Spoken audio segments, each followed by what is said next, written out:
Le centre culturel Djibaou est un projet des architectes du Building Workshop avec Renzo Piano en Nouvelle-Calédonie. Avant d'analyser les techniques constructives de ce chef-d'œuvre, il faut reconnaître l'incroyable travail et collaboration culturelle que ce projet a permis. D'ailleurs, le centre rend hommage à la culture kanak en reprenant le nom d'un leader indépendantiste. Le centre culturel de Jean-Marie Tjibaou a été construit de 1993 à 1998 pour une superficie totale de 7650 m². L'architecture dialogue avec son environnement naturel et reflète l'esprit de la culture kanak.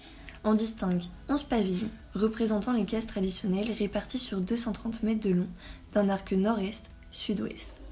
Les pavillons s'élèvent avec des hauteurs et superficies variables, allant de 20 mètres à 28 mètres de haut et de 55 m² à 140 m².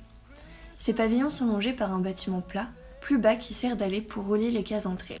Cette configuration, située le long de l'axe du promontoire, permet l'utilisation de la brise comme élément de ventilation. Les pavillons sont en mesure de s'adapter au vent et procurent des bienfaits bioclimatiques au projet. C'est pourquoi, ici, la technique joue un rôle essentiel. Le choix du bois est un élément très important au sein de ce projet. L'essence choisie devait répondre à des critères très précis, tels que la hauteur des pavillons et des conditions climatiques extrêmes, sachant que les vents peuvent aller jusqu'à 240 km/h dans cette région. Il faut aussi que le matériau résiste aux termites et à l'air marin. L'essence recherchée ne doit donc nécessiter aucun entretien. C'est alors le bois Iroko qui est choisi car il se prête bien à la technique du lamellé-collé, ce qui permet d'accroître sa portée et sa résistance. En plus d'une attention particulière donnée aux matériaux et à l'imprégnation du lieu, l'approche architecturale de Renzo Piano se distingue aussi par la transparence de ses structures. En l'occurrence, les pavillons du centre culturel sont des constructions filigranes et synthétiques. L'enveloppe est aussi un élément structurel. La façade est donc constituée d'une double peau. Une colonne verticale se situe à l'intérieur de la paroi à double peau et une colonne arquée se situe à l'extérieur. La rencontre de ces deux colonnes juxtaposées est articulée au sol par un élément en acier moulé. Cette rotule permet un moment, ce qui a pour but de contrer les efforts du vent en laissant une petite marge de liberté aux colonnes.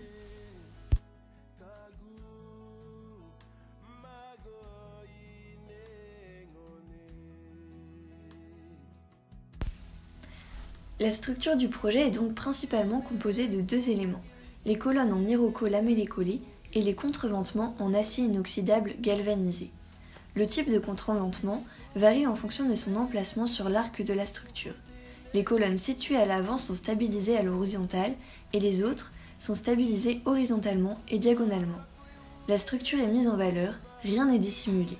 L'architecte s'est laissé guider par ce que la technique suggérait. La vibration de la surface a aussi été travaillée. En s'inspirant des motifs kanak, Piano choisit de recouvrir la structure de lamellé-collé avec des claustras aussi en iroko. Sur le côté intérieur, l'enveloppe est composée de panneaux avec un cadre en aluminium extrudé. Le remplissage de ces panneaux varie en fonction des usages réservés à chaque espace. Il peut s'agir de louvres de verre mobile, de panneaux de verre fixe, de panneaux de bois ajourés ou encore de bois plein.